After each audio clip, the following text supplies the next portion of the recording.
Alors avant de commencer la correction de l'examen, n'oubliez pas de visiter notre site web medima.cc. Donc je vous tape sur la barre des adresses www.medima.cc. Donc c'est un site complet qui va regrouper donc tous les cours relatifs aux mathématiques du collège et du lycée.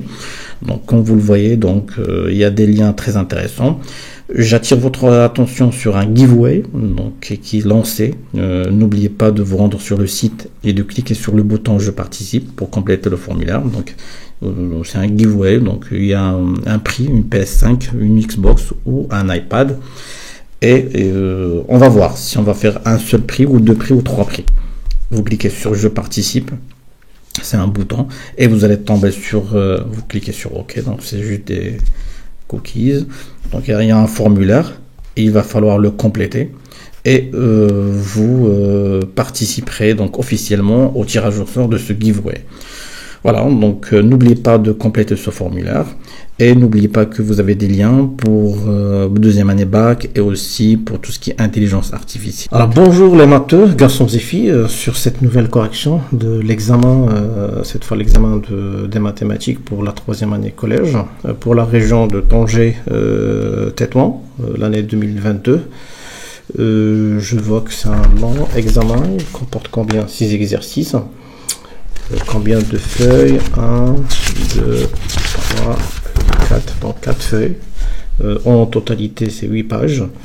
Et sans tarder, on commence par l'exercice 1. Alors, exercice 1.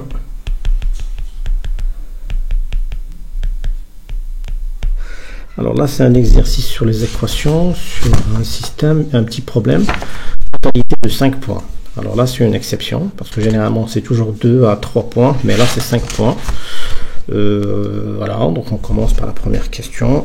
Première question, résoudre l'équation 3 facteurs de x plus 2 moins x est égal à moins 2x. D'accord, donc résolution de l'équation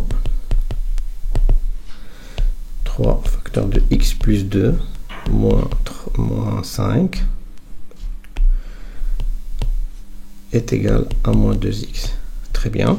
Là, il va falloir développer donc et mettre les inconnus d'un côté et les connus d'un autre côté. Donc, j'obtiendrai 3x plus 6 moins 5 est égal à moins 2x. 3x plus 2x est égal à 5 moins 6. Et ça, c'est rien que 5, non. 5x est égal à moins 1. Donc, x est égal à moins 1 sur 5. Donc, l'équation,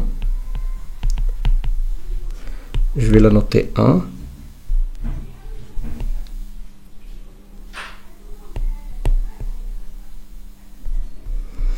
Admet une unique solution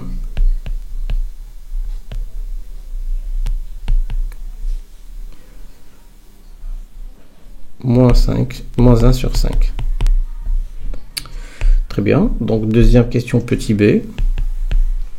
Résoudre l'équation 3 moins x facteur de 2x moins racine de 5 est égal à 0. Très bien. Donc, résolution. Ça, c'est une exception qu'on a vue dans le cours aussi. Résolution de l'équation 3 moins x facteur de 2x moins racine de 5 est égal à 0. Alors, dans ce cas de figure, qu'est-ce qu'on a vu dans le cours? C'est soit ça qui est égal à 0, soit ce nombre qui va être égal à 0. Parce qu'il suffit qu'un des deux est égal à 0 pour que le produit est égal à 0. Donc ça revient à dire quoi? 3 moins x est égal à 0 ou 2x moins racine de 5 est égal à 0. Et là, je suis en face de deux équations. Donc moins x est égal à moins 3, donc x est égal à 3. Ou 2x est égal à racine de 5, soit x est égal à racine de 5 sur 2. Très bien. Et là, donc, l'équation 2, par exemple, je vais la noter 2, admet deux solutions qui sont quoi? Racine de 5 sur 2 et 3. Deuxième question, petit a. Résoudre l'inéquation x sur 2 plus 13 sur 10 inférieur ou est égal à x sur 5 plus 1. D'accord, résolution de l'inéquation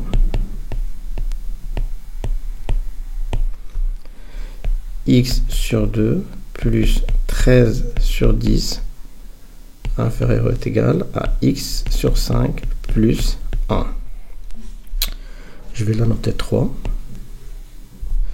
Alors là, qu'est-ce qu'il va falloir faire? Avant de mettre les connus d'un côté et les inconnus d'un autre côté, il va falloir simplifier. Donc, mais cette fois, je suis face à des fractions. Et pour se débarrasser des fractions, il faut avoir tous les termes de cette inéquation avec le même dénominateur. Mais là, j'ai le premier terme avec un dénominateur de 2, le deuxième terme avec un dénominateur de 10, le troisième terme avec un dénominateur de 5 et le dernier son dénominateur plutôt 1 sur 1. Donc c'est 1 comme dénominateur. D'accord? On peut considérer ça, c'est 1 sur 1. Alors là, il va falloir les mettre tous avec le même dénominateur. Le nombre qui me permettrait de faire d'unifier donc les dénominateurs, c'est d'avoir un 10 parce que c'est un multiple. Le multiple de 2, 5 et 10 et 1, c'est 10. Et donc je peux écrire, c'est quoi?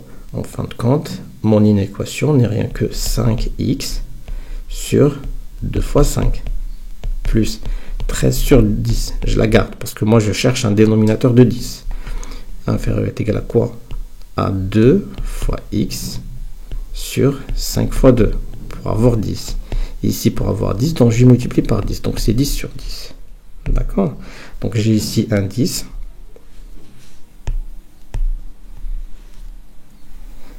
Ici un 10, ici un 10 et ici un 10. D'accord. Alors là, je peux continuer. Qu'est-ce que je peux écrire? Je multiplie donc tout. Je multiplie ce terme par 10. Et je multiplie ce terme par 10.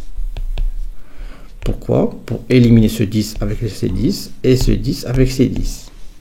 Puisque j'ai multiplié les deux termes de l'inéquation avec le même nombre, j'ai pas changé mon inéquation. Donc ceci revient à écrire 5x plus 13 inférieur est égal à 2x plus 10. Et bien maintenant, je peux faire ce que je fais tout le temps, c'est-à-dire de mettre les inconnus d'un côté. 5x moins 2x inférieur est égal à 10 moins 13. Ça revient à écrire 3x inférieur à moins 3. Donc x inférieur est égal à moins 3 sur 3. Donc x inférieur à moins 1. Voilà. Et je dis donc tous les nombres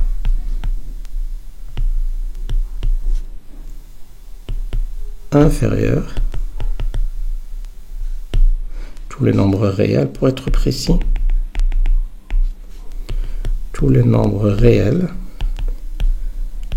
inférieurs ou égal à moins 1 sont solutions, sont des solutions de cette inéquation.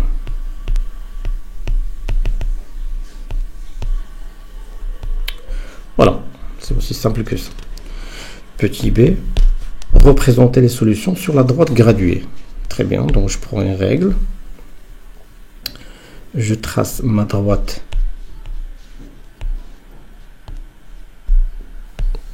avec une certaine graduation. Je dis par exemple, ça c'est le 0, ça c'est le moins 1, moins 2, 1 et 2.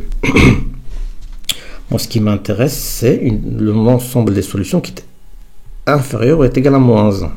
Donc, il est où mon moins 1? C'est ici. Donc, c'est ici, là où il y a le changement. C'est là où se place ma solution. Donc, inférieur, c'est-à-dire dans ce sens. ou est égal. Donc je vais mettre les crochets dans le sens des solutions.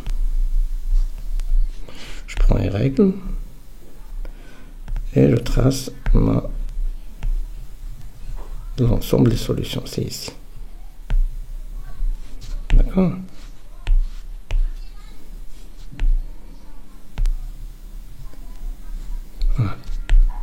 D'accord. Donc l'ensemble des nombres qui sont inférieurs est égal à moins 1. Et moins 1 est inclus dans l'ensemble des solutions. Très bien.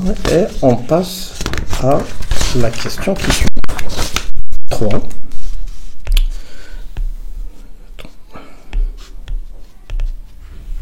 Troisième question. Résoudre le système. Donc en résolution du système. Le système s'écrit x moins y est égal à 30 et x moins 3y est égal à 10.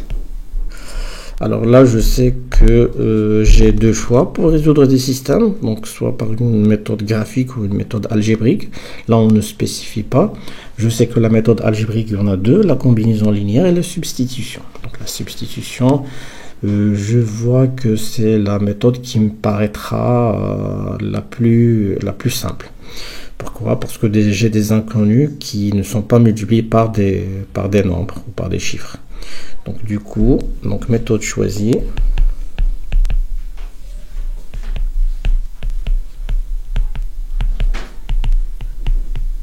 Par substitution.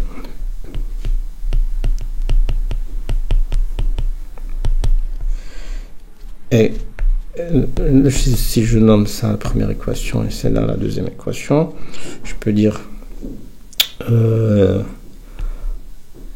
d'après l'équation 1, on peut écrire que x moins y est égal à 30, soit x est égal à 30 plus y. Et je la note équation numéro 3. Maintenant, substituons x dans l'équation 2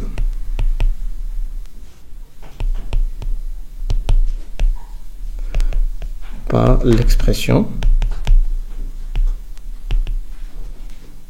3. D'accord? Et qu'est-ce que j'obtiens? Moi, j'ai déjà x moins 3y est égal à combien? Est égal à 10. Donc, je substitue par x est égal à 30 plus y. Donc, c'est 30 plus y moins 3y est égal à 10. Vous avez vu? Et ça, c'est rien que moins 2y est égal à 10 moins 30. En quelque sorte, c'est moins 20 sur moins 2. Donc y est égal à 10. Voilà. Maintenant, remplaçons la valeur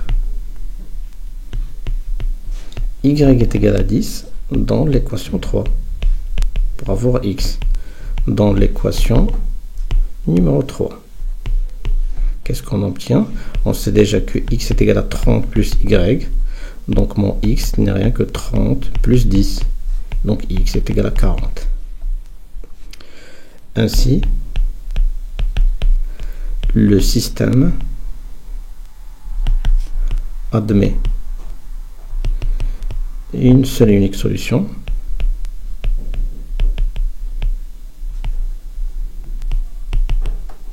Le couple.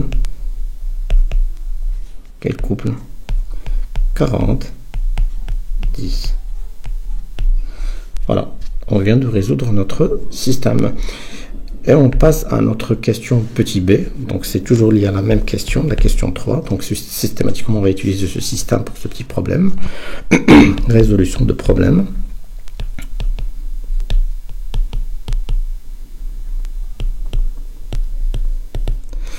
Un collège a organisé une réunion d'information sur l'orientation scolaire pour les élèves des classes de 3e année collège. Très bien, de 3e année en général, oui. Au début de la réunion, le nombre de filles dépassait de 30 le nombre de garçons. D'accord. Au cours de la réunion, 8 garçons et 14 filles ont rejoint la salle de la réunion. Par conséquent, le nombre de filles est devenu le triple du nombre de garçons. Déterminez le nombre de filles au début de la réunion. Il demande que le nombre de filles. Donc, déterminer le nombre de filles au début de la réunion. Ah ben là, c'est un problème qui est vraiment chaud. C'est un point. Très bien. Ben, on va suivre notre schéma d'habitude. Donc, on va écrire les étapes qu'on suit tout le temps pour résoudre un problème. Donc, la première étape, c'est quoi? C'est le choix des inconnus.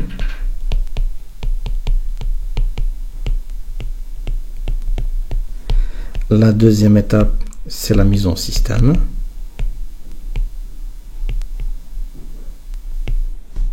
La troisième étape, c'est la résolution du système.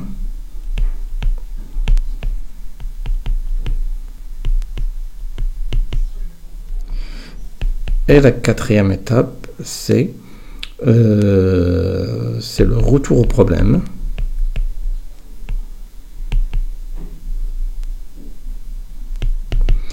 Vérification et réponse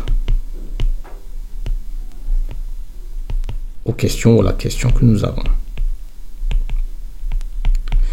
Très bien. Donc pour la première étape, qu'est-ce qu'on a? Déjà, il me demande, on a vu, ou plutôt on s'est convenu de comment on définit donc les inconnus. Les inconnus, c'est toujours la question. Ici, la question, il me demande uniquement de déterminer le nombre de filles au début de la réunion. C'est pas au cours de la réunion, mais c'est au début de la réunion. Très bien, donc il y a un facteur temps ici, et les inconnus, c'est que le nombre de filles. Mais moi, je vais supposer que je vais mettre x et y. X, c'est le nombre de filles, ou plutôt x, le nombre de garçons, y, le nombre de filles. Et à la fin, une fois que je déterminerai le nombre de filles, le nombre de garçons, je vais dire, pour répondre à la question du problème, voilà le nombre de filles qui est tel, sans parler du nombre de garçons. Parce que je ne peux pas résoudre donc ce problème sans utiliser la variable, plutôt l'inconnu x, qui est le nombre de garçons. Parce qu'ils sont liés. Vous avez vu, donc parce que le nombre de filles dépasse le nombre de garçons. Donc du coup, le nombre de filles est toujours lié au nombre de garçons. Donc soit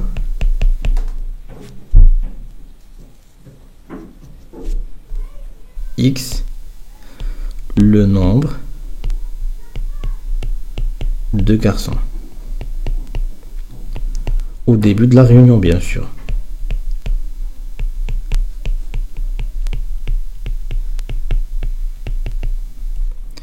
Et soit y, le nombre de filles au début de la réunion aussi.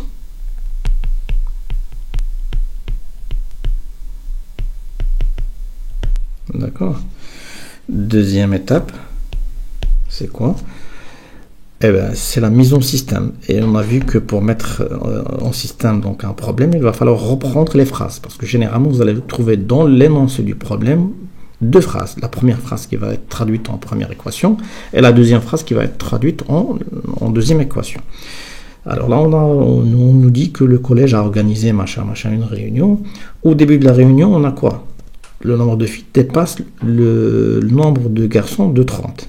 Et bien ça, c'est une phrase qui est intéressante. Donc, on a au début de la réunion,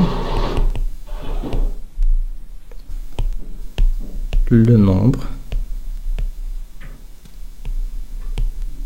de filles dépassé de 30 le nombre de garçons.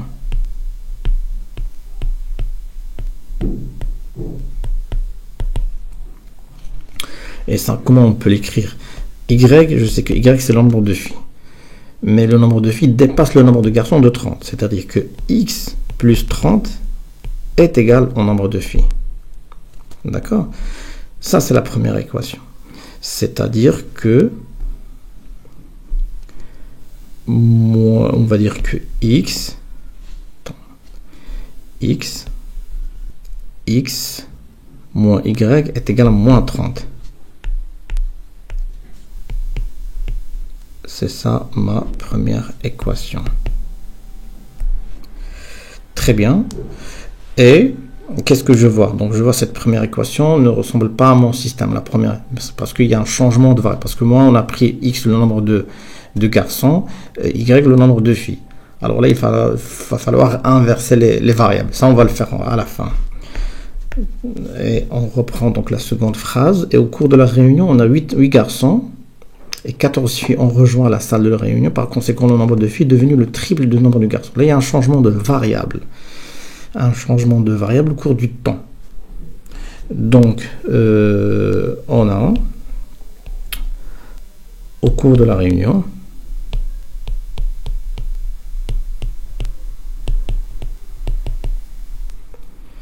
huit garçons et 14 filles ont rejoint la réunion. Et le nombre de filles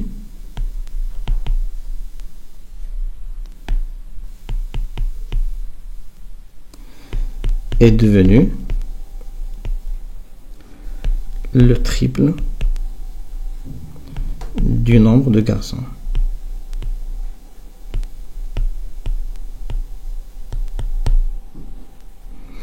Ça veut dire quoi ça? Ça veut dire que le nombre de filles est égal à quoi? Est égal au triple de garçons, du nombre de garçons, c'est-à-dire 3 fois le nombre. Mais là, c'est pas ça. Ça, c'est à l'instant t est égal à 0, c'est-à-dire au début de la réunion. Mais par contre, au cours de la réunion, c'est-à-dire à l'instant t, avec un t qui est t1 par exemple, voilà, c'est un autre temps, c'est-à-dire après une demi-heure, après une heure, on n'a pas cette équation. On a plutôt, il y a un changement de variable, c'est-à-dire cet inconnu y, elle est devenue quoi? Elle est devenue x plus 14 filles. Et ça restait quoi? Ça restait toujours le triple, c'est-à-dire 3 fois le nombre de garçons. Et le nombre de garçons aussi a changé au cours du temps. C'est pas x, c'est x plus 8, parce qu'il y avait un ajout de 8 garçons et un ajout de 14 filles. Donc mon équation, c'est celle-là. C'est y plus 14 est égal à 3x plus 24. Et ça, on peut l'écrire 3x moins y est égal à 14 moins 24. 3x moins y est égal à moins 10. C'est ça, la deuxième équation. Je ne sais pas si vous avez bien vu donc le truc. C'est qu'il y a un changement de variable. C'est pas au cours du temps, il y a eu un changement d'inconnu ou de variable. Donc cet inconnu, elle est devenue ça. Et cet inconnu, elle est devenue ça. Parce qu'il y avait un ajout de garçons sur le x et un ajout de filles, de 14 filles sur le y. D'accord? Et mon système est devenu comment? Là, on va faire un changement de variable. X moins y est égal à moins 10, c'est ça? Moins 30. Et 3x moins y est égal à moins 10. C'est ça mon système. On inverse le choix des inconnus.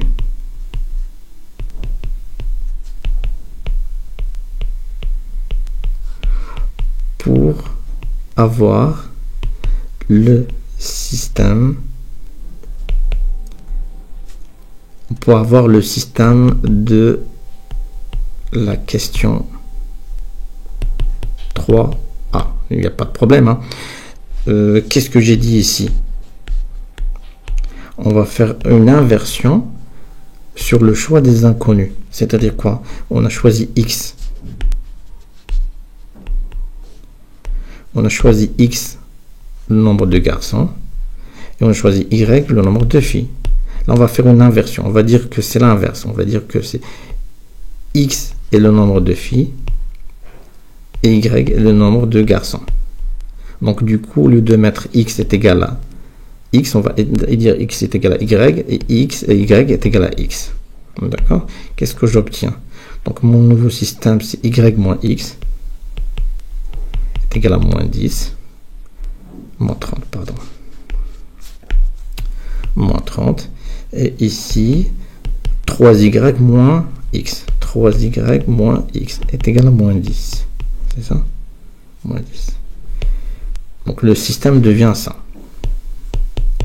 Et ça, si je peux le réarranger, je multiplie donc le premier côté par moins 1 et le deuxième côté par moins 1. Fois moins 1. Et de même ici fois moins 1 et ici fois moins 1. Qu'est-ce que j'obtiens? J'obtiens x moins y est égal à 30. Et ici, j'obtiens x moins 3y est égal à 10. Et ça, c'est mon système que j'ai résolu tout à l'heure. Voilà, mon système. Mais sachant que x ici, c'est le nombre de filles, et y, c'est le nombre de garçons. Parce que j'ai fait une inversion d'inconnu. Et je continue sur la troisième étape. Résolution du système.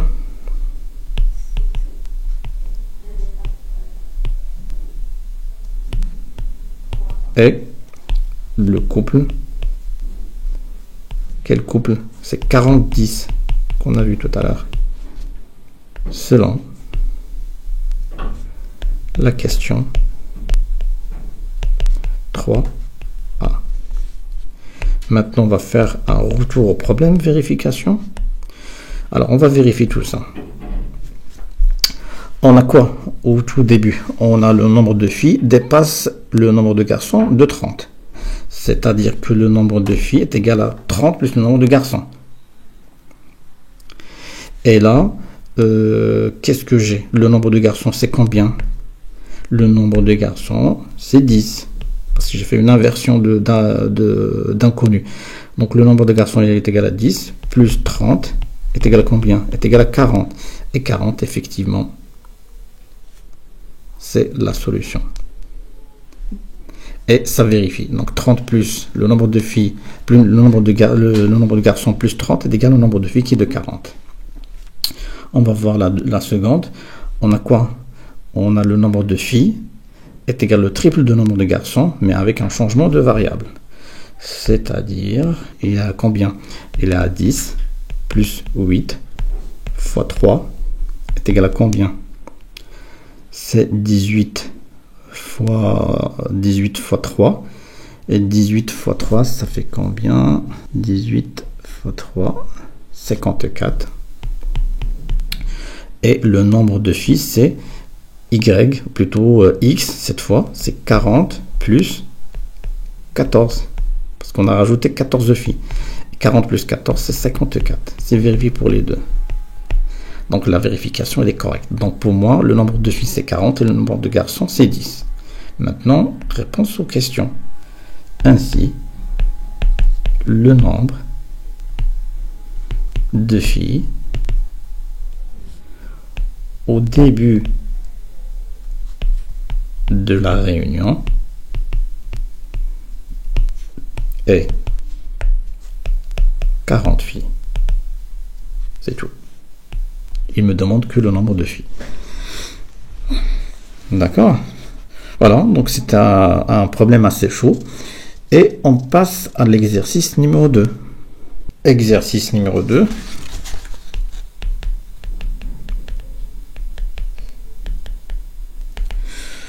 Très bien, donc ils me disent quoi? Ils me disent dans le plan muni, c'est-à-dire Mouzawad. Muni, Mouzawad. Très bien.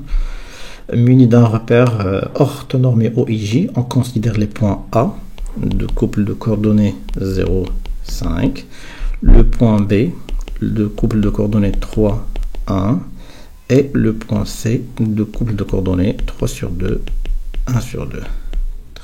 Très bien. Placez les points A et B dans le repère. Et ben on va tracer ce repère ensemble. L'axe des ordonnées, toujours avec la même couleur qu'on utilise.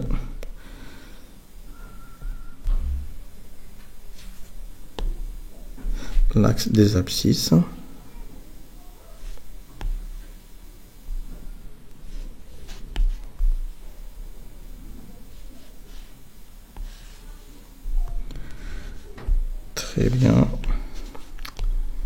X, Y, l'origine du repère O, orthonormé, c'est-à-dire I et J ont la même distance, et on trace le point A et B. Et pourquoi pas le point C? Donc on va faire le point A.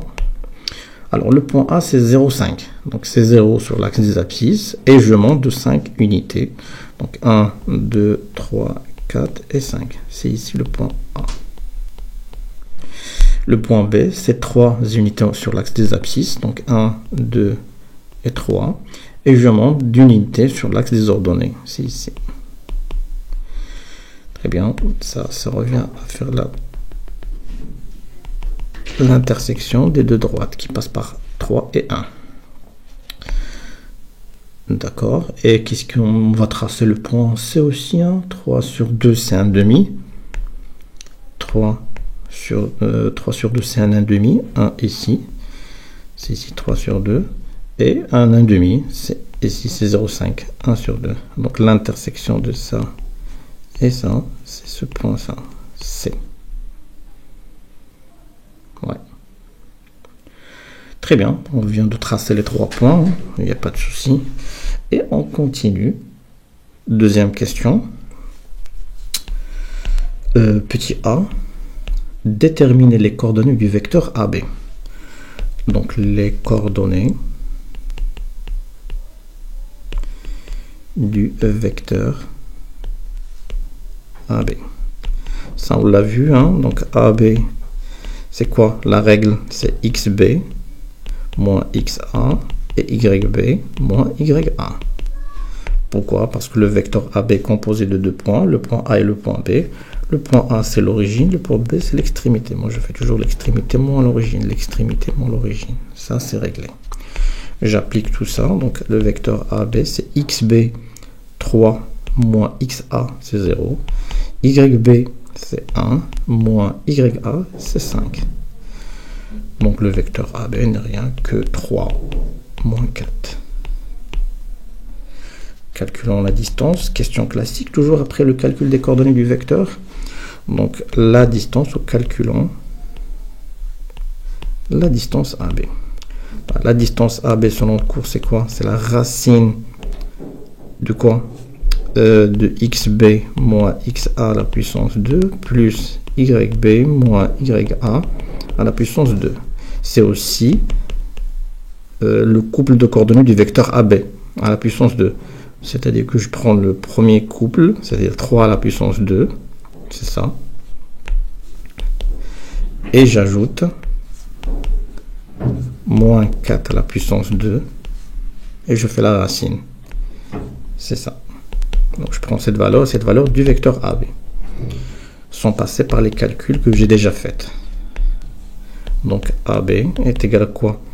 Est égal à 9 plus 16 est égal à la racine de 25. Et ça, c'est AB est égal à 5 cm. Si on prend une unité de 1 cm, on va dire 5 cm en posant sur notre échelle que ça, c'est 1 cm et ça, c'est 1 cm. D'accord? C'est-à-dire que la distance OI est égale à 1 cm et la distance OJ est égale à 1 cm. C'est ça l'échelle choisie.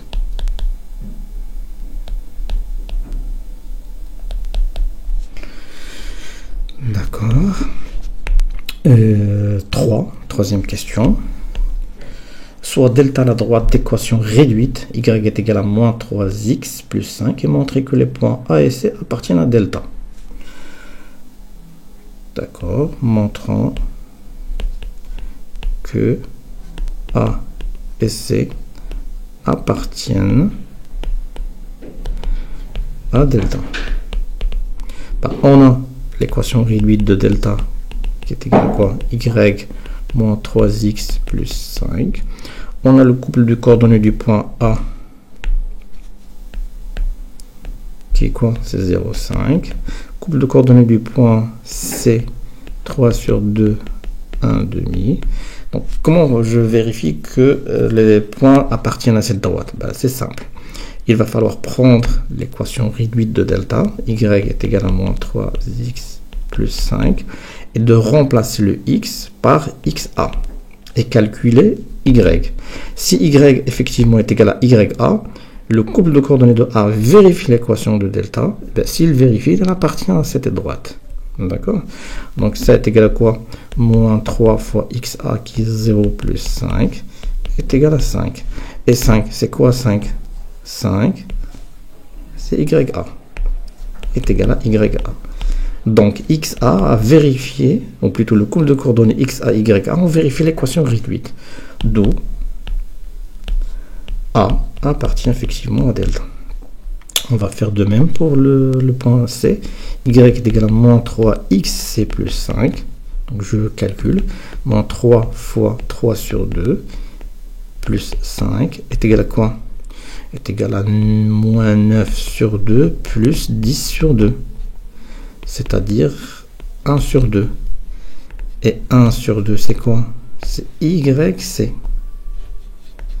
Est égal à YC. Donc là aussi, donc le couple de coordonnées du point C vérifie l'équation réduite de delta et on peut écrire que d'où C appartient aussi à delta. On conclut. Qu'est-ce qu'on peut conclure? On conclut que les droites AC et delta, ils sont comment? Sont confondus. C'est la même chose. D'accord? Donc delta c'est AC. Donc l'équation réduite de AC, c'est la même équation réduite de delta. On va nous demander ça, je pense, dans les questions qui suivent. Et on continue dans la question 4. Déterminer l'équation réduite de la droite D passant par B parallèle à delta. Déterminant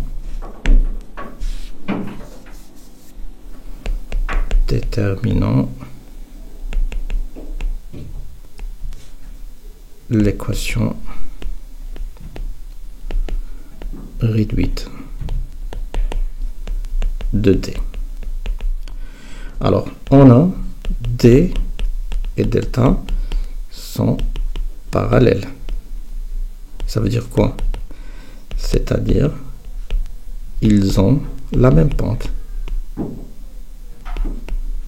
Ça, on l'a vu dans le cours. On a la pente M de delta est égale à combien? Est égale à moins 3. Donc, la pente de D est égale à moins 3. D'où l'équation réduite de D, on peut l'écrire comment? Moins 3x plus P avec P un nombre réel à déterminer. D'accord? Pour déterminer P, comment on va faire? J'ai besoin d'un point qui appartient à D, ou dire que D passe par un point. Ils me le disent. Ils me disent que ça passe par le point B. On a B appartient à D, donc il va vérifier donc l'équation réduite notée y est égal à moins 3x plus P. Donc YB moins 3xB plus P. Et vérifier. Car B appartient à la droite T. Ça c'est connu. Donc YB c'est combien? C'est 1. Est égal à moins 3 fois XB, c'est 3. Plus P'. P tout simplement. Pourquoi P'? Donc P est égal à quoi? C'est 1 plus 3 fois 3, ça fait 9, est égal à 10. D'où je viens de déterminer P. Donc l'équation réduite de D est effectivement Y est égal à moins 3x plus 10. Voilà. C'est pas compliqué. Hein. Ça, on a déjà vu ensemble. Et on passe à la question numéro 5.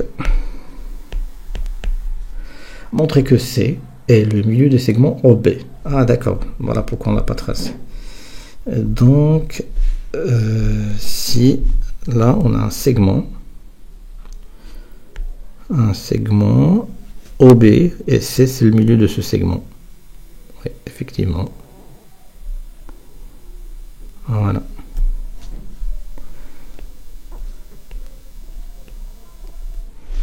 Très bien. On continue.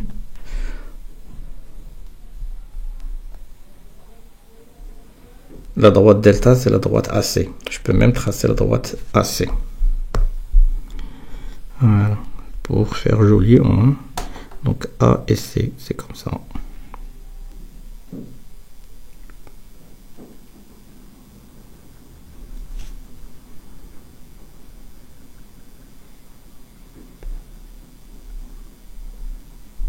Ça, c'est delta.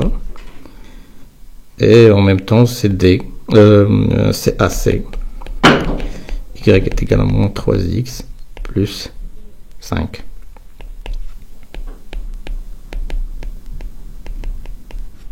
Très bien.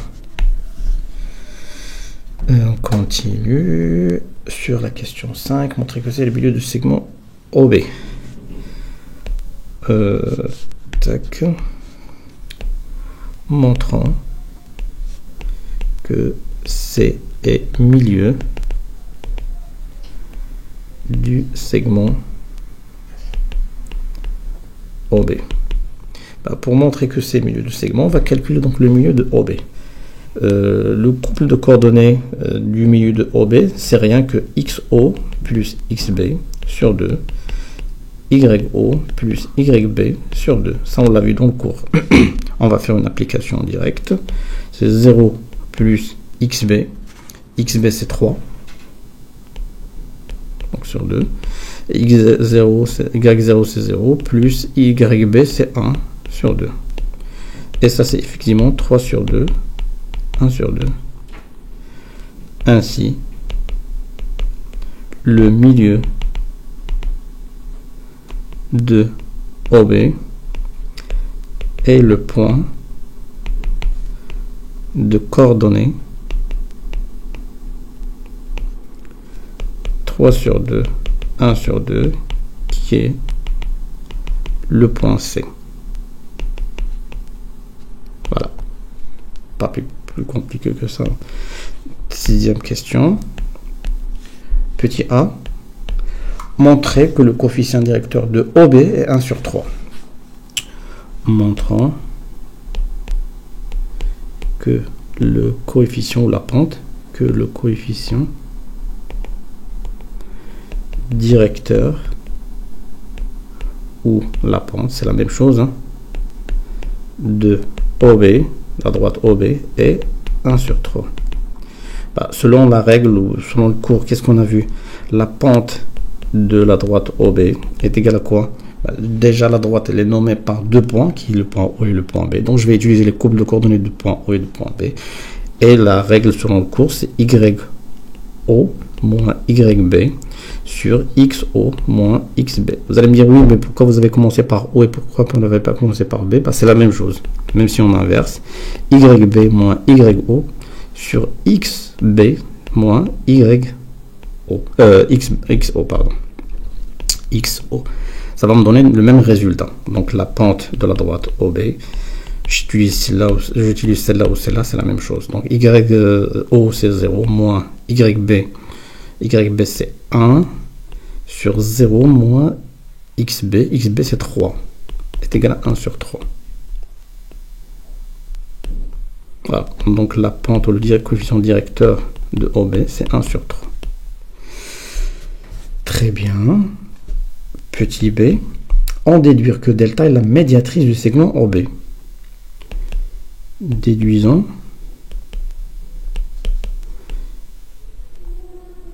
que delta est la médiatrice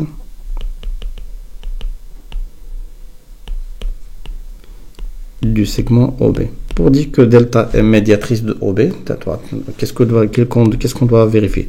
Que delta est perpendiculaire à la droite OB et que delta passe par le milieu de OB qui est C. C'est-à-dire que C appartient à delta. Ça, on l'a déjà vu, hein. On a AC et delta sont des droites confondues,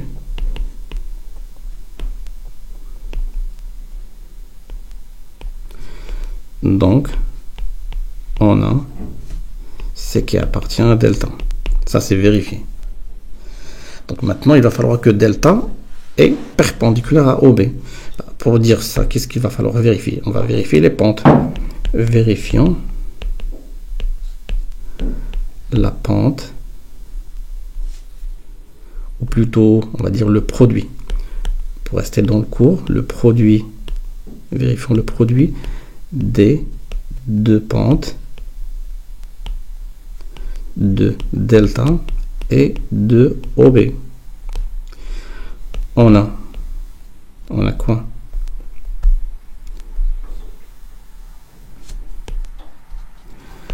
On a la pente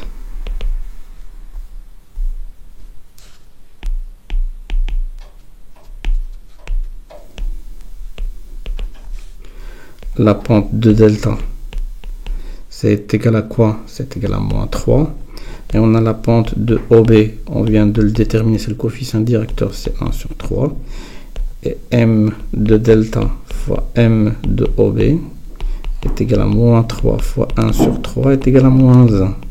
Donc effectivement, donc delta et OB sont perpendiculaires. Ainsi, on déduit que delta est la médiatrice de segment OB. Voilà. Très bien. 7e question. La droite delta coupe l'axe des abscisses au point K. Oui. Déterminer l'aire du triangle AOK. D'accord. Revenons à notre schéma. Effectivement, delta coupe l'axe des abscisses sur un point. Ça, c'est le point K. D'accord. Voilà le point K. Et on me demande de calculer l'aire du triangle AOK.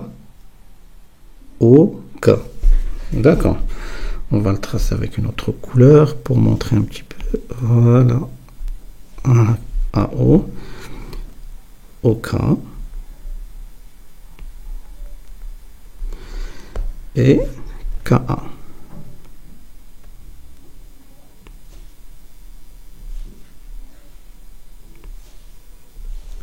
Donc ça, c'est le triangle qui m'intéresse. Très bien, on va faire ça. Il va falloir déterminer donc la distance OA et OK. On va dire calculons, déterminant l'aire du triangle AOK.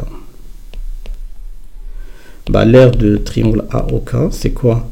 C'est la distance OA fois la distance OK sur 2. Donc déterminant OA et OK. Déterminant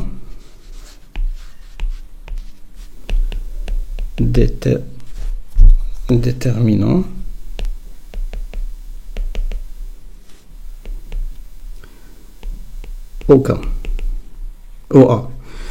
La distance OA, c'est rien quoi? C'est la racine de XA moins XO, puissance 2.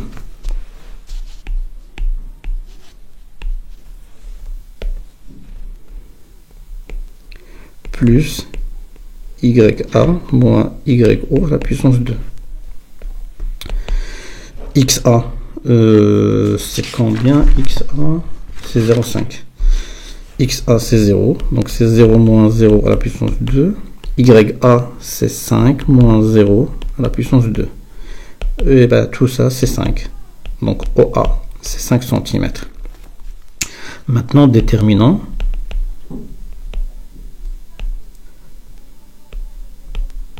la distance OK. Pour déterminer OK, il va falloir déterminer les coordonnées de K, parce qu'on n'a pas les coordonnées de K. D'accord. Déterminons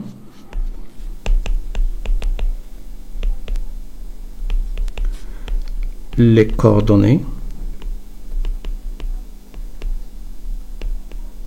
du point K. Et bien K c'est quoi? C'est l'intersection. Voilà, ils disent que la droite découpe l'axe des abscisses au point K. L'intersection de delta et de l'axe des abscisses. Et ben, si on veut déterminer les coordonnées de K, ben, on a quoi? On a delta d'équation réduite y est égal à moins 3x plus 5. Et nous avons l'axe des abscisses d'équation réduite y est égal à 0. D'accord? L'axe des abscisses, on va le nommer AA. Et ça, c'est y delta. Et bien, puisqu'il se coupe, c'est que y delta est égal à y AA. C'est-à-dire que l'équation réduite, à ce point-là, l'équation réduite de delta est la même que l'équation réduite de l'axe des abscisses. C'est-à-dire que y delta est égal à y AA. Je sais que y delta, c'est moins 3x plus 5. Et je sais que y de l'axe des abscisses est égal à 0. Donc c'est une équation à résoudre. Donc moins 3x est égal à moins 5. Donc x est égal à 5 sur 3. Donc le xk est égal à 5 sur 3. Et le yk, c'est 0. Parce qu'il appartient à l'axe des abscisses. D'accord? Et tout point qui appartient à l'axe des abscisses, il a un y qui est égal à 0. Donc mon k, c'est 5 sur 3, 0. Intéressant. Ainsi, au k, là où je peux revenir à mon k, au k, donc xk moins xo à la puissance 2 moins yk moins yo à la puissance 2. Xk, c'est 5 sur 3 moins 0 à la puissance 2, moins yk, c'est 0, moins yo, c'est 0 à la puissance 2, plus, pardon. Voilà. Est égal à 5 sur 3. Donc, OK est égal à 5 sur 3 cm. Ainsi, l'aire du triangle AOK est égal 5, c'est ça, on a trouvé 5, fois 5 sur 3, le tout sur 2. Ça fait quoi? Ça fait 25 sur 6. Et 25 sur 6, calculatrice, 25 divisé par 6, 25 divisé par 6, c'est 4, 16. SAOK est égal à 4,167 cm². Voilà l'aire de mon triangle AOK. Voilà, donc c'était pour l'exercice numéro 2. Donc c'était assez pas mal. Hein. Une gymnastique assez pas mal. Et la dernière question que je trouve aussi, donc elle est pas mal. Très bien, et on passe à l'exercice numéro 3. Alors, exercice numéro 3.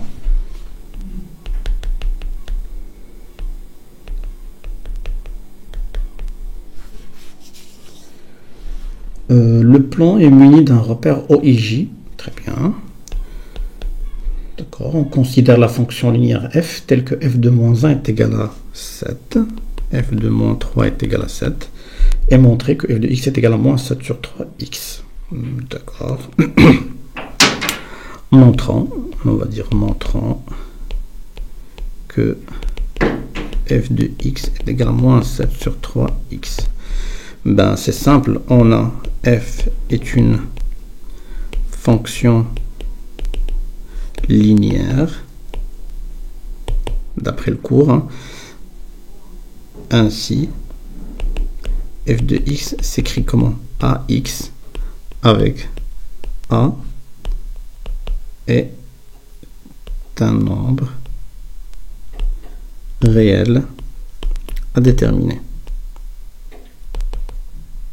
D'accord? Et on a le a est égal à quoi? D'après le cours, c'est f de x sur x. Or, pour notre cas, on a quoi? On a f de moins 3 est égal à 7. Si je remplace, donc le A est égal à f de moins 3 sur moins 3, parce que c'est le x là, on parle de x. F de moins 3 est égal à 7 sur moins 3.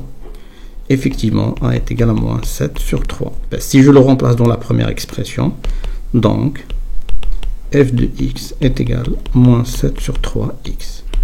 Ça c'est du cours.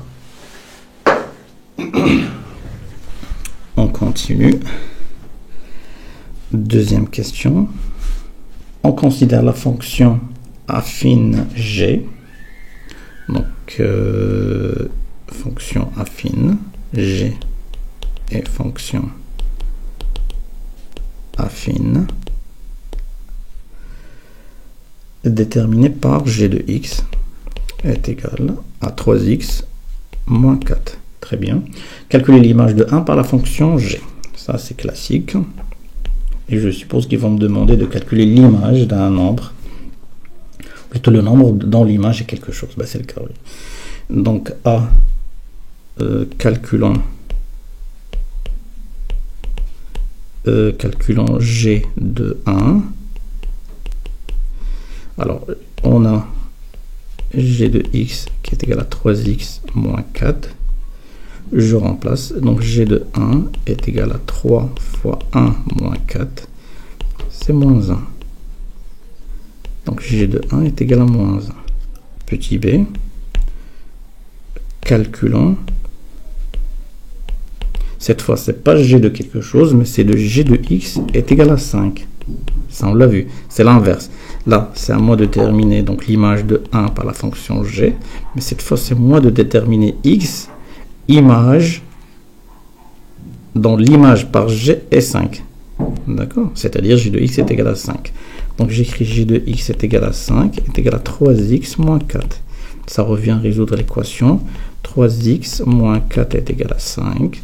C'est-à-dire 3x est égal à 5 plus 4. X est égal à 9 sur 3 est égal à 3. Donc c'est g de 3 qui est égal à 5. D'accord? Troisième question. On donne ci-contre la représentation graphique de la fonction linéaire f. Très bien, ils l'ont déjà représenté. Construire sur le même repère la représentation graphique de la fonction g. Donc, représentation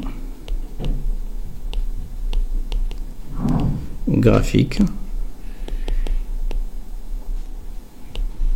de g. Ben, qu'est-ce qu'on a? On a g de x qui est égal à 3x moins 4, ça c'est bien.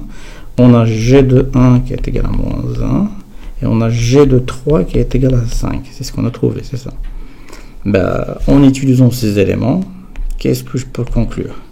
Je peux conclure que la représentation graphique de g est une fonction d'une droite affine, d'équation réduite. On va la noter delta par exemple, donc delta y d'équation réduite y 3x moins 4. J'ai rien fait. Et ici, qu'est-ce que j'obtiens? De ces deux images, je pourrais faire sortir deux points qui me permettraient de tracer cette droite delta. Donc le premier point, je vais le nommer A, de coupe de coordonnées 1, moins 1. Et le deuxième point, B, que dont le couple de coordonnées, c'est 3, 5. Pourquoi? Parce que l'image de 3 par la fonction g est égale à 5. Et de 1 est égal à moins 1. Et puisque la fonction g d'équation réduite, la représentation graphique de cette fonction est toujours la même chose, donc les deux points vérifient l'équation réduite de la droite delta. Et là, donc je peux tracer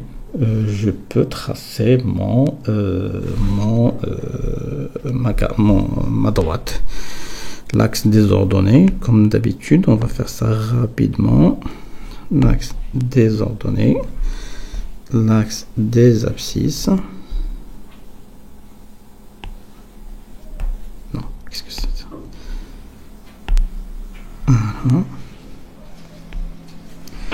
L'axe des abscisses, l'axe des ordonnées, l'origine de mon repère qui est toujours O, I et J de même unité, donc l'échelle choisie 1 cm. 1 cm. D'accord. Je trace mon point A qui est de couple de coordonnées 1, moins 1, c'est-à-dire 1 sur l'axe des abscisses et moins 1 sur l'axe des ordonnées. Donc l'intersection, c'est quelque part ici. Ça, c'est le point A. Et le point B, c'est 3 unités sur l'axe des abscisses et 5 unités sur l'axe des ordonnées. 1, 2, 3, 4 et 5. C'est ici. Voilà, donc la droite delta. Il va falloir aussi tracer la fonction f, parce que je peux pas, on va la tracer directement ici. Donc je sais qu'elle passe par l'origine O, et si je prends x est égal à 3, ça fait moins 7, mais je ne sais pas si j'ai moins 7 ici. Si je prends x est égal à 3, j'aurai y est égal à moins 7. Donc moins 1, moins 2, moins 3, moins 4, moins 5, moins 6 et moins 7. C'est ça, moins 7. On va allonger les choses. Non.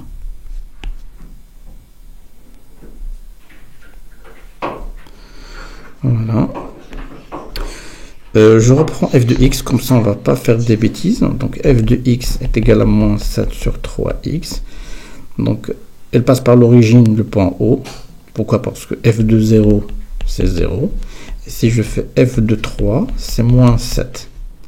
Donc elle va passer par le point O de couple de coordonnées 0, 0. Elle va passer par le point C que je nomme 3 moins 7. D'accord? Donc le point O, je l'ai déjà, et le point C, c'est 3 moins 7. 1, 2, 3. C'est ici le point C. Je peux tracer ma droite. Elle passe par O et par C. Donc quelque chose ici.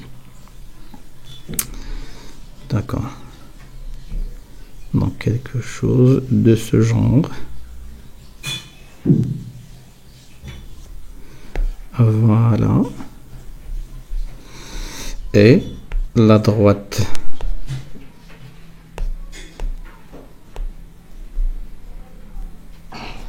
AB, qui est donc la représentation de la fonction G. À l'origine, elle va passer par moins 4. Donc l'ordonnée à l'origine, c'est moins 4. Moins 1, moins 2, moins 3 et moins 4. Pourquoi elle va passer par là? Parce que quand je remplace 0 sur x, donc quand je remplace x par 0, ça va me donner moins 4. Donc elle va passer par A. Et B est moins 4.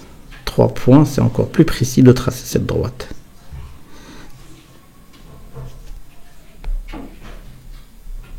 Voilà. Très bien. Ça, je peux le noter pour vous faire un peu de schéma. Voilà. Donc ça, c'est le point D. Moins 4, c'est le point D. Il appartient à la fonction G. Parce que ici, si je fais G de 0, c'est l'ordonnée à l'origine, c'est moins 4. Je peux dire que D, de 0, moins 4. Donc avec A et B et D, je peux tracer plus rapidement donc la droite delta. Très bien, donc ça, c'est delta. Et ça, c'est la fonction C de F. La représentation de C de F.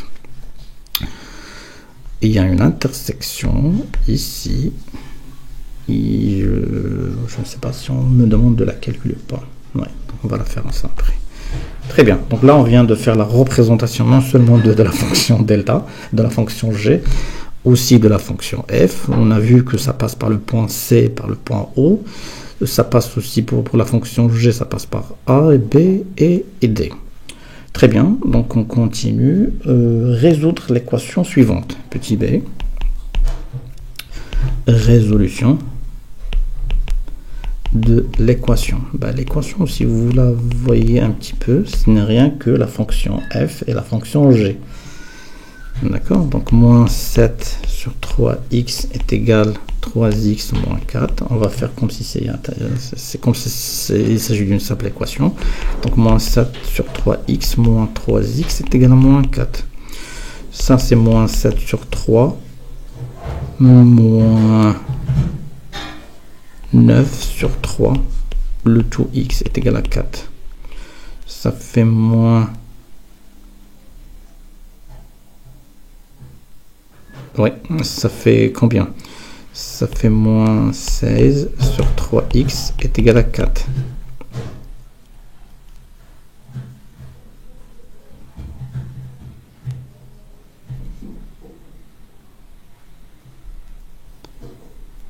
Ça fait moins 16x est égal à 12. Donc x est égal à 12 sur moins 16. Donc x est égal... ça c'est quoi? C'est 4 fois 3. Et ça c'est 4 fois 4. Donc c'est rien que moins 3 sur 4. Donc l'équation admet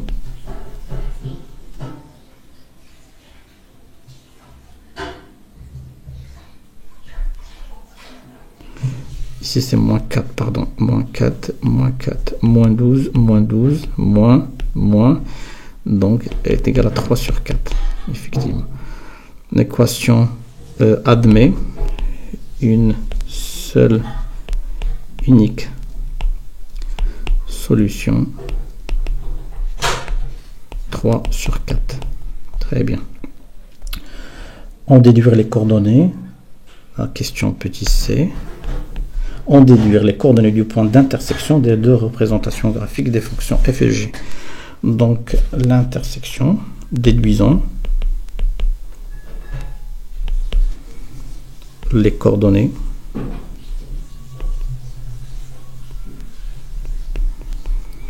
du point, je peux nommer K, intersection des représentations graphiques de f et g. Donc pour déterminer les coordonnées, il suffit de résoudre quelle équation? L'équation f de x est égale à g de x. Parce que à un certain moment, il y a un nombre qui existe où il y a une intersection. Ça, on l'a vu dans la représentation. Et sur ce point, f est égal à g. C'est la même chose. Donc, revient à résoudre l'équation moins 7 sur 3x est égal à 3x moins 4. D'après la question.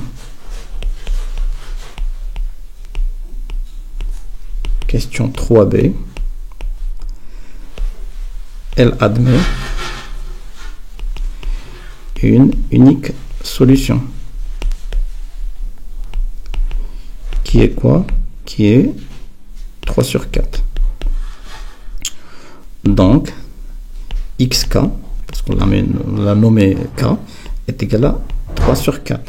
Maintenant, calculons yk. Puisque k appartient à delta et k appartient à la représentation C de f, le couple de coordonnées va vérifier donc les deux équations. Puisqu'on a y delta, y est égal à 3x, on peut même utiliser donc les deux. Hein. On va vérifier ça pour les deux. On a pour la fonction g, donc pour la fonction f, qu'est-ce qu'on a? On a yk est égal à moins 7 sur 3 xk. Et pour la fonction g, on a yk est égal à 3xk moins 4. On remplace k dans les deux cas de figure. On remplace xk par 3 sur 4. Donc yk est égal à moins 7 sur 3 fois 3 sur 4. On simplifie 3 par 3. Ça va me rester un yk qui est égal à moins 7 sur 4. Et ici, yk c'est 3 fois 3 sur 4 moins 4. Donc yk c'est quoi? 3 fois 3 ça fait 9 sur 4 moins 4 fois 4 ça fait 16 sur 4. Donc yk est égal à 9 moins 16, ça fait 7 moins 7 sur 4. Et effectivement, yk est égal à moins 7 sur 4. Dans les deux cas de figure, c'est la même chose. C'est normal parce que c'est un point d'intersection. D'où k de couple de coordonnées 3 sur 4 moins 7 sur 4. Voilà.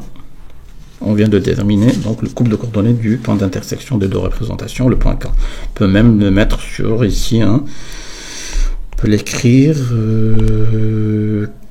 K, c'est ici le point K.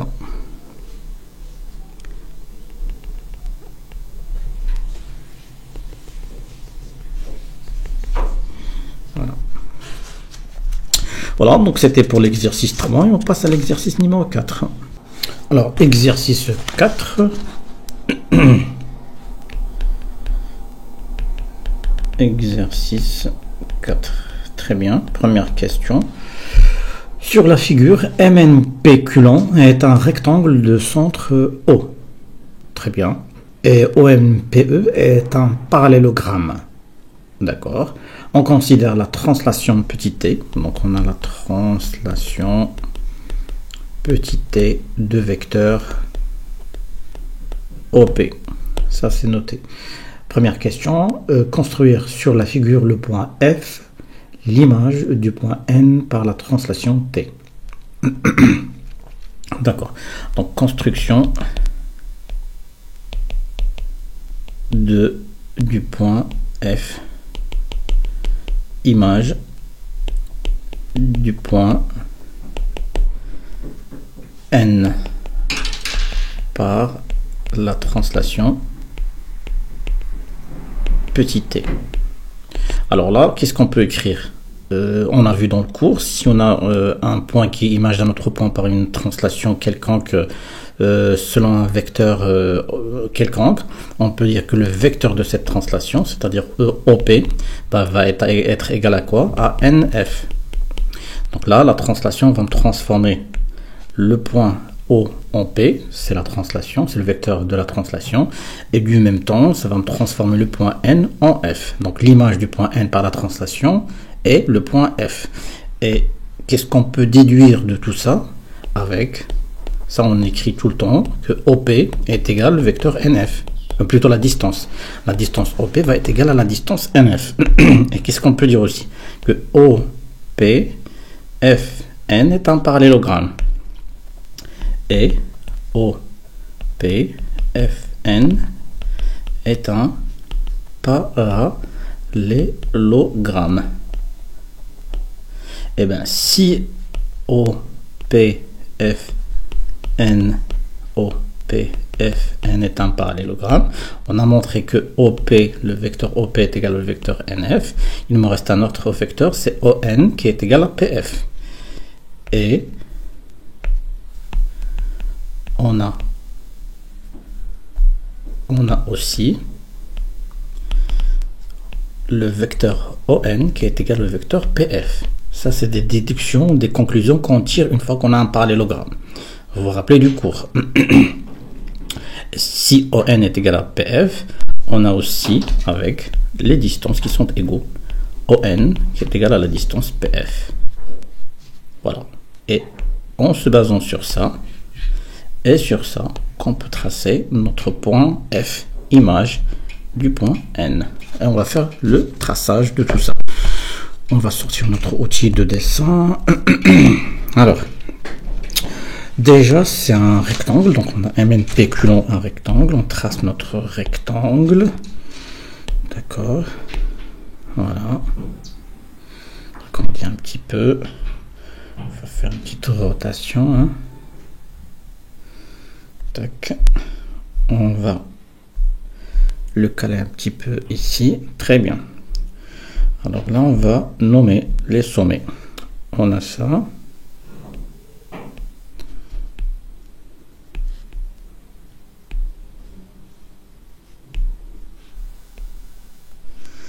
Le point M.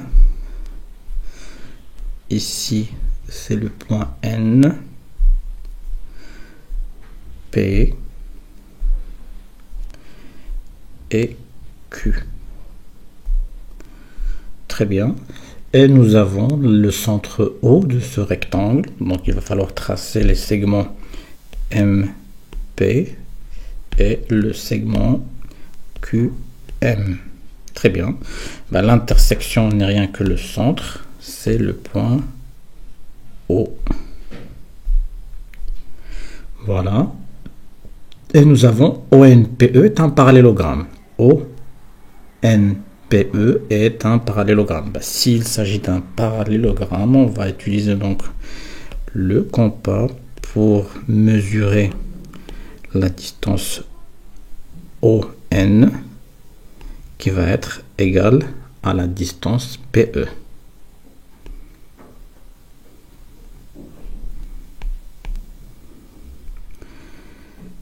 Et la distance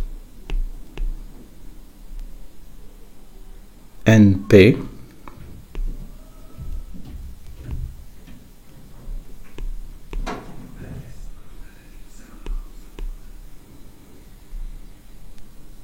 qui doit être égale à la distance au limite. On vient de l'avoir. Limite. Ça, c'est le point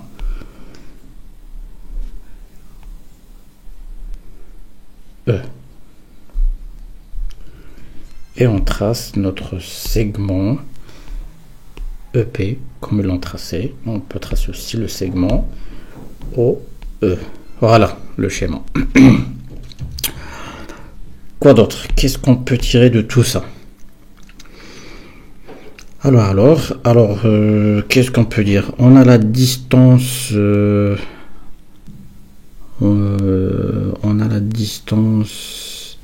ON qui est égale à la distance EP, parce que c'est un parallélogramme.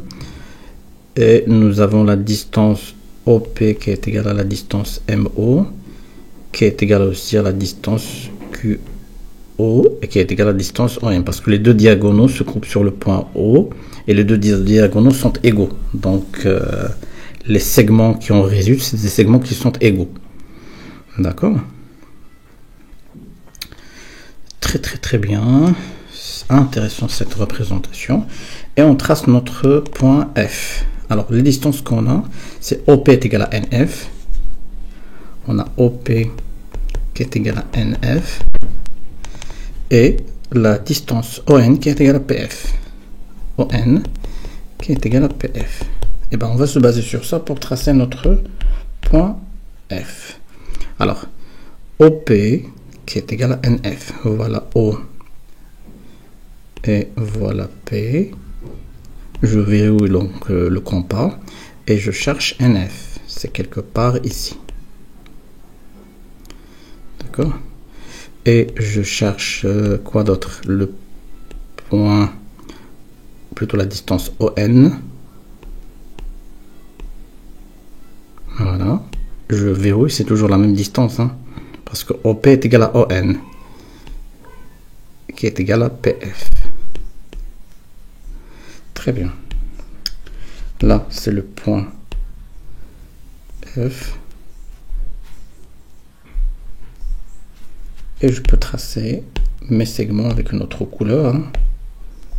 Le segment NF. Le segment avec une autre couleur aussi, PF. Et le segment OP. Et aussi le segment ON. Parce que OPFN est un parallélogramme. Ça, on l'a dit tout à l'heure. OPF est un parallélogramme. Ça va être égal à ça. Donc les distances, il y a beaucoup de distances qui sont égaux ici. Très bien. On vient de tracer notre point F, image de N. Quoi d'autre? Montrer que P est milieu du segment EF. Donc ce P est milieu du segment EF. Oui, c'est le cas. Alors, comment on va le montrer ça? On va le montrer en utilisant des vecteurs. On a dans le parallélogramme OPFN, qu'est-ce qu'on a? On a le vecteur ON qui est égal au vecteur PF. Et on a aussi ONPE, un parallélogramme. Ça, c'est une donnée du cours, plutôt de l'exercice. Donc, le vecteur ON est égal au vecteur EP. Et si on a ça et on a ça, ça veut dire quoi? Ça veut dire que EP est égal à PF. le vecteur PF. Donc, comme si on dit que PF est égal, ou plutôt plus EP, donc moins PE, non, moins EP c'est plus PE, est égal vecteur nul. Et ça, c'est la propriété donc d'un segment, ou plutôt d'un milieu de segment. Ça veut dire que P est milieu de segment EF. Ça, on l'a vu dans le cours aussi. Donc, du coup, PF, le vecteur PF est égal au vecteur PE, donc P est milieu de ce segment. D'accord? On va écrire tout ça.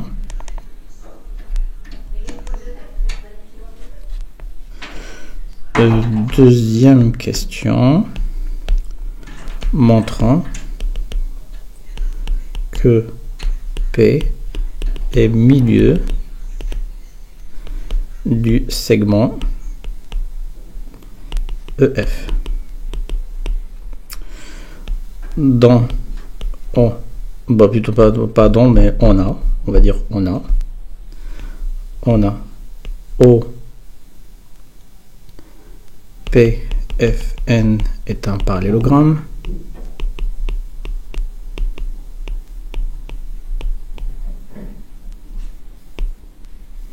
Donc, le vecteur ON est égal au vecteur EP.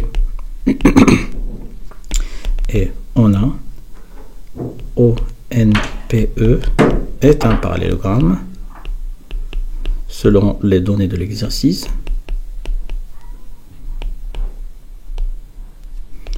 Donc, ON est égal à EP. Et bien de ça, pas EP, c'est PF, pardon. PF.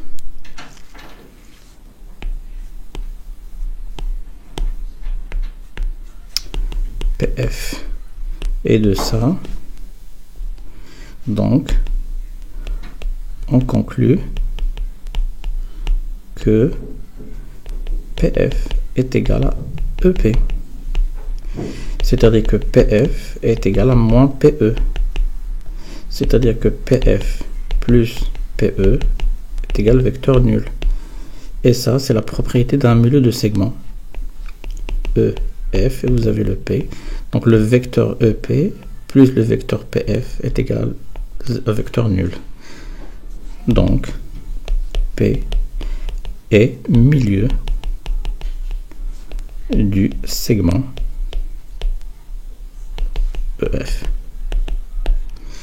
Très bien. Et on passe à la question numéro 3. Déterminer l'image de la droite MQ par la translation T. Déterminons l'image de la droite MQ par la translation T. On a vu dans le cours, pour faire l'image d'une droite, il suffit de prendre deux points de cette droite et de faire l'image du premier point, l'image du deuxième point, et la droite qui passe par ces deux points, l'image de la première droite, c'est une droite qui est parallèle à la première. Donc ça, on l'a vu. Donc il va falloir chercher l'image de M et l'image de Q. Alors, l'image, déjà, la droite MQ, on va la tracer avec une autre couleur, par exemple.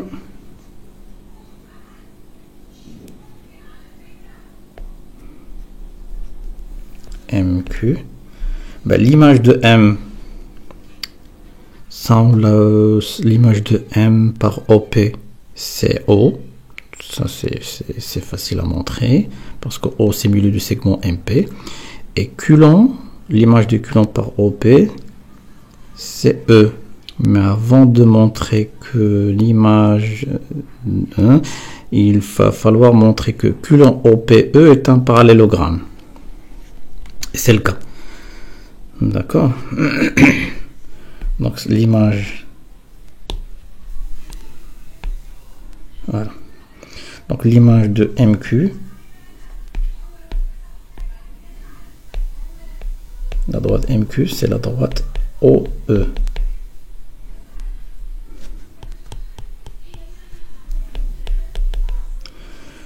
D'accord. On a l'image, on a O, c'est le milieu de segment MP.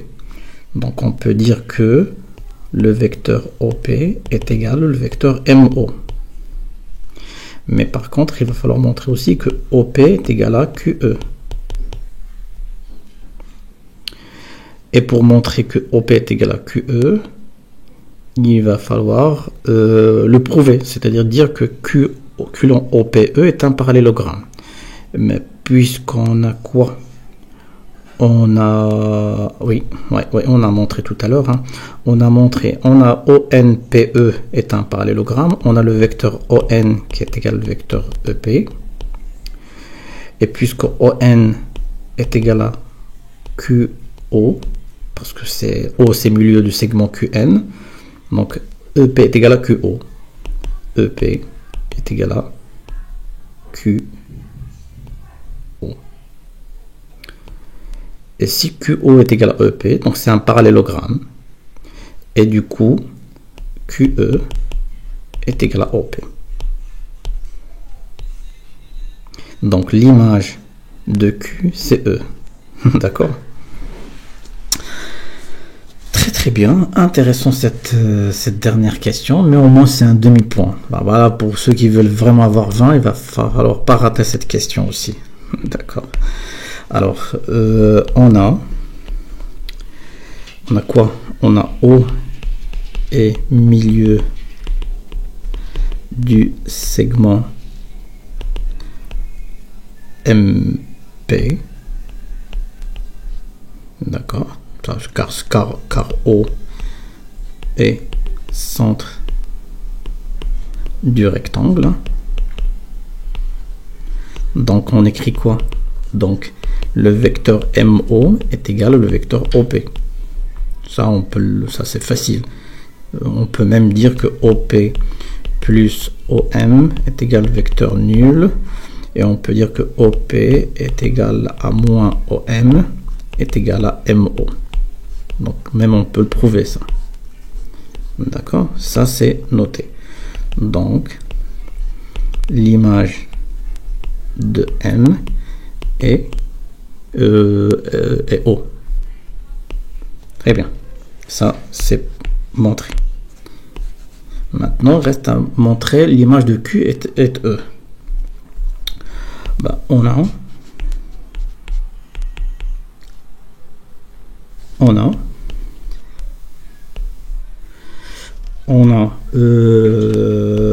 le vecteur ON qui est égal au vecteur EP. Car ONPE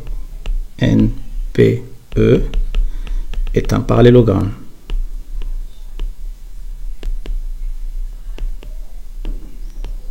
D'accord? Et on a O et milieu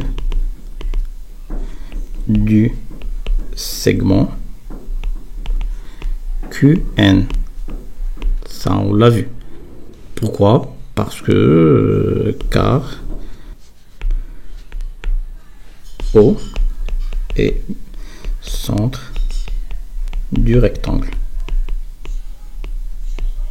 MNPQ. Ben, si O est milieu de QN, donc Q, le vecteur QO est égal au vecteur ON. D'accord? Et bien de ça et ça, qu'est-ce qu'on conclut? Donc, QO est égal au vecteur EP.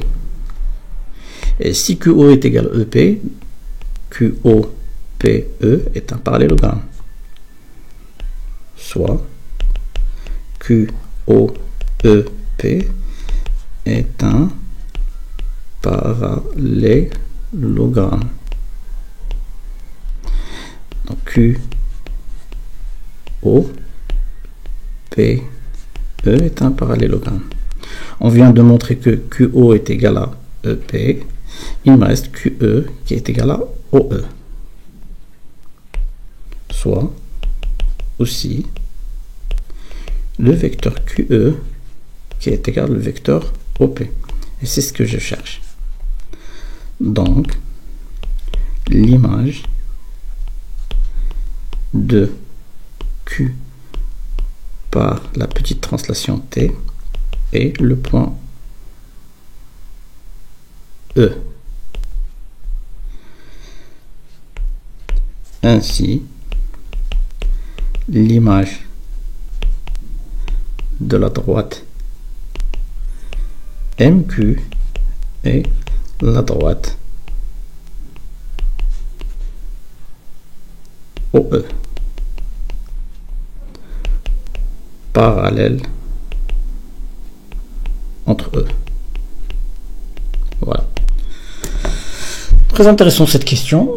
Je vois que il va falloir se baser sur le schéma, parce que c'est le schéma qui va vous aider donc à trouver les réponses, ou plutôt les images de chaque point. Voilà, donc on vient de terminer avec l'exercice 4 et on passe à l'exercice 5. Alors, exercice 5.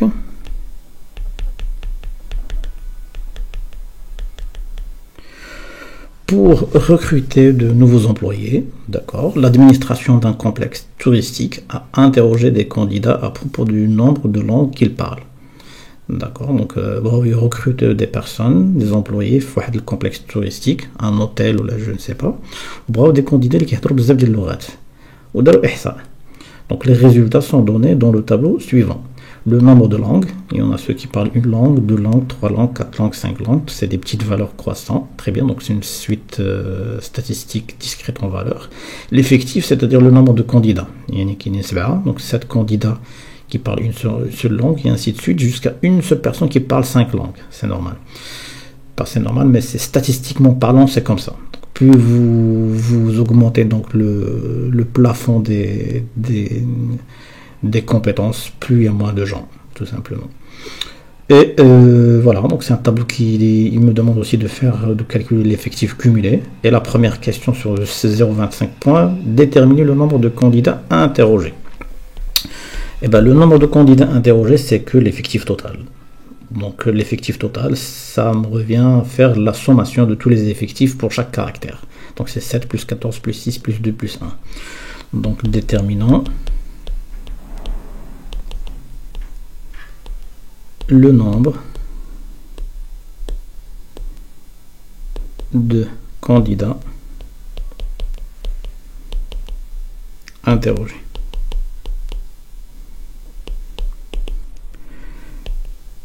Calculant l'effectif total. L'effectif total c'est n est égal à quoi? C'est 7 plus 14 plus 6 plus 2 plus 1. Et ça, c'est n est égal 7 plus 14, ça fait 21, plus 6, ça fait 27, plus 2, ça fait 29, plus 1, ça fait 30. Donc, le nombre total des candidats est 30. Deuxième question. Déterminer le mode de cette série statistique. Le mode de cette série statistique, il suffit de déterminer l'effectif le plus grand de cette série.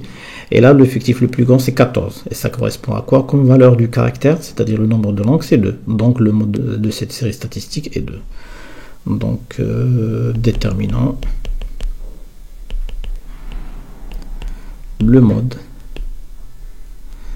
de cette série statistique discrète en valeur.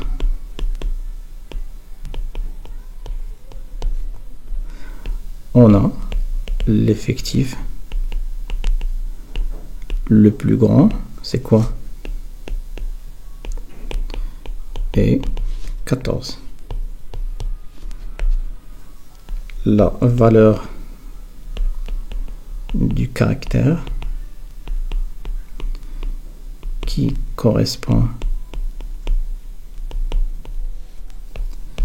à cet effectif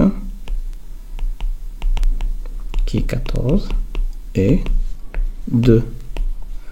Donc le mode de cette série statistique est 2. Très bien, on passe à la question numéro 3. Complétez le tableau des effectifs cumulés, puis déterminez la médiane de cette série statistique. Très bien. Donc, complétons le tableau tout d'abord. Alors, qu'est-ce qu'on a? On va l'écrire en bleu, il n'y a pas de souci. Le nombre de candidats, ça c'est le caractère. Le nombre de langues, pardon. Le nombre de langues parlées.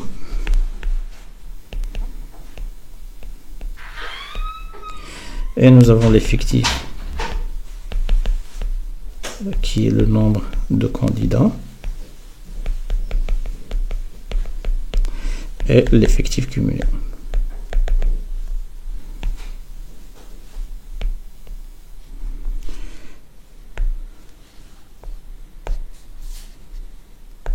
Voilà. Alors, on a quoi? On a 1, 2, 3, 4 et 5.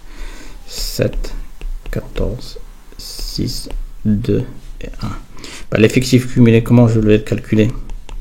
L'effectif cumulé, ce n'est rien que la première valeur de l'effectif, parce qu'avant il n'y avait rien, donc c'est 7. 7 plus 14, ça fait 21. 21 plus 6, ça fait 27. 27 plus 2, ça fait 29. Et 29 plus 1, ça fait 30. Effectivement, c'est l'effectif total est égal à 30. Bon, pour calculer la médiane, on va suivre donc la règle qu'on a vue dans le cours. Donc, il va falloir calculer la moitié de l'effectif total. Et chercher donc la valeur de l'effectif cumulé, la plus petite, qui est supérieure ou égale à la moitié de l'effectif total, tout simplement. Donc, on a la moitié de l'effectif total et n sur 2 qui est égal à 30 sur 2 qui est égal à 15. L'effectif cumulé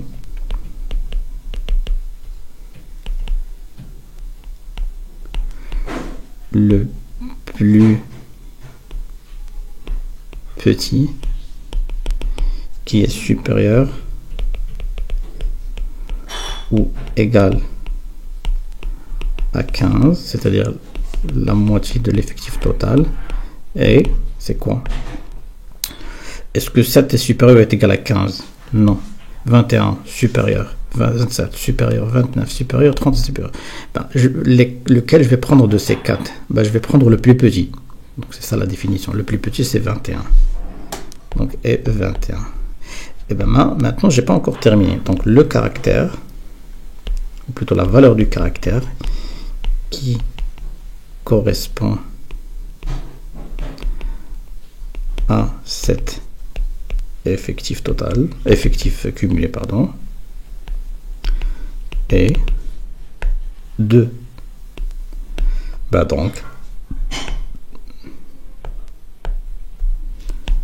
donc la médiane de cette série statistique est 2. Voilà, un point. Quatrième question. Calculer la moyenne arithmétique de cette série statistique. Donc, calculons. C'est des applications directes du cours. Hein. Calculons la moyenne arithmétique. Arithmétique. Bah, d'après le cours, la moyenne arithmétique, c'est quoi? C'est la somme du produit du caractère fois l'effectif sur l'effectif total.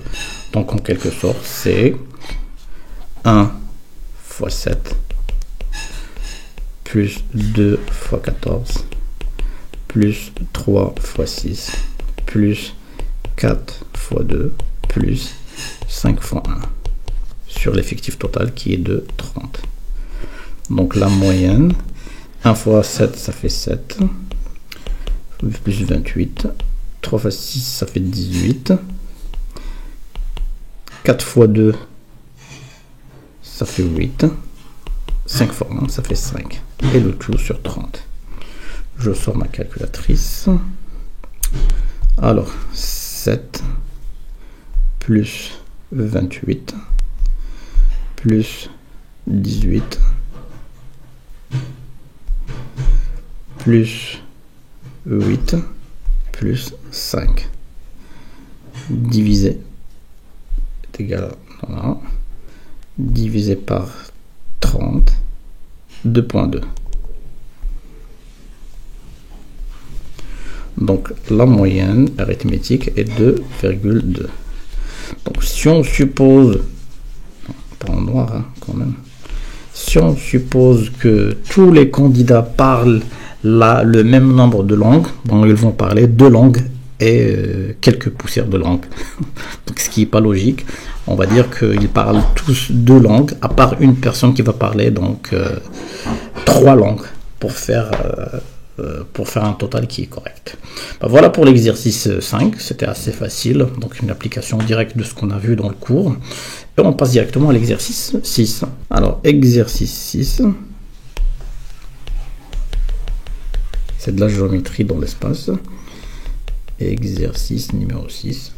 SEFGH est une pyramide de base carrée. Très bien. EFGH et sa hauteur SF. Très bien. Tel que EF est égal à 6 cm et SF est égal à 10 cm. D'accord. Donc le schéma il est assez simpliste. Et première question, montrer que HF est égal à 6 racines de 2 cm. Donc première question, montrant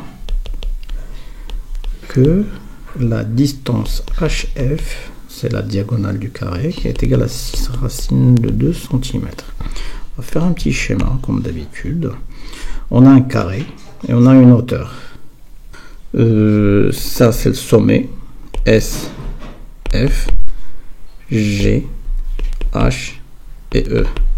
Et on me demande de calculer HF.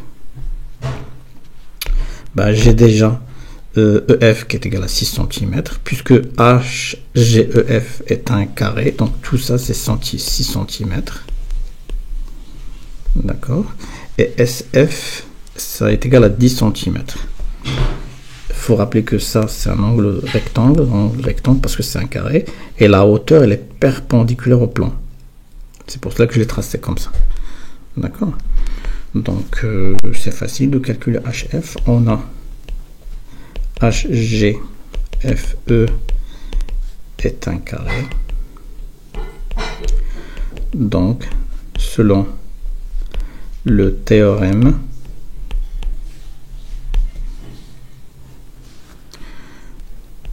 de Pythagore appliqué sur le triangle EFH, rectangle en E, on a quoi? On a EF au carré plus EH au carré est égal à HF au carré. Donc HF n'est rien que la racine de EF au carré plus EH au carré. Et puisque EF est égal à EH, parce que c'est un carré, car carré, HF n'est rien que la racine de 2 EF au carré est égal EF racine de 2. Et ben on a quoi? On a EF qui est égal à combien? EF est égal à 6 cm, donc HF est égal à 6 racine de 2 cm. Voilà, c'est réglé. Deuxième question, montrer que le volume de la pyramide SEFGH est 120 cm3. Donc 2.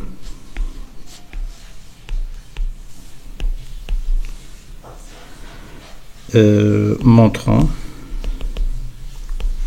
que le volume est égal à 100 cm3. Bah, qu'est-ce qu'on a dans cette pyramide? La règle dit que c'est plutôt l'aire de la base, c'est-à-dire l'aire du carré H, G, F, E fois la hauteur de cette pyramide sur 3. Donc l'aire du carré H, G, F, E, c'est quoi? c'est EF au carré. Pourquoi? Parce que c'est un carré. Donc les côtés sont égaux. La hauteur c'est SA. Donc le volume c'est EF au carré fois SA sur 3. Donc le volume c'est EF, c'est quoi? C'est 6 à la puissance 2 fois SA qui est 10 sur 3. Et ça on peut le simplifier par quoi? C'est 2 fois 6 fois 10. Donc on simplifie 3 avec 3 qui est ici. On aura 2, 6. Oui. Et ça, c'est le volume est égal à combien? C'est 120. 12 fois 10. Donc le volume est égal à 120 cm3, effectivement.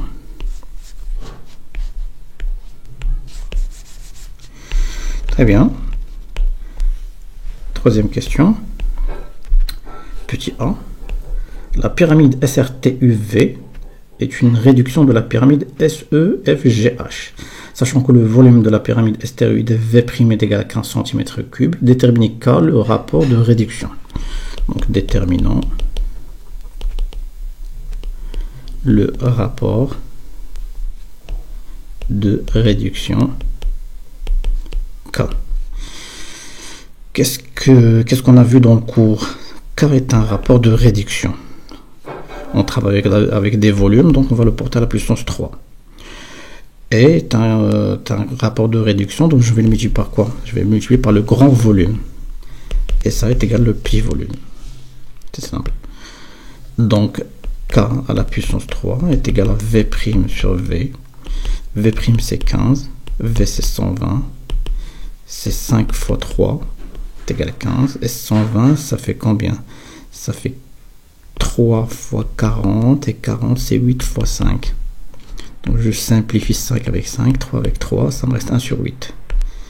Donc mon rapport de réduction à la puissance 3 est égal à 1 sur 8, est égal à 1 sur 2, le tout à la puissance 3, ce qui implique que mon K n'est rien que 1 sur 2. Donc j'ai réduit à moitié. Très bien, donc ça c'est réglé. Petit b, en déduire la distance VT. La distance VT, c'est la diagonale du rectangle VUT, pas le rectangle, du carré VUTR. Et ben, puisque on va, ouais, par symétrie, hein, par symétrie, déduisons VT. On a VT est la diagonale du carré VUTR, la base de la pyramide SVUTR.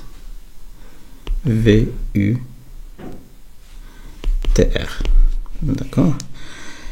Donc, par symétrie, on a VT et la réduction directe de HV. Car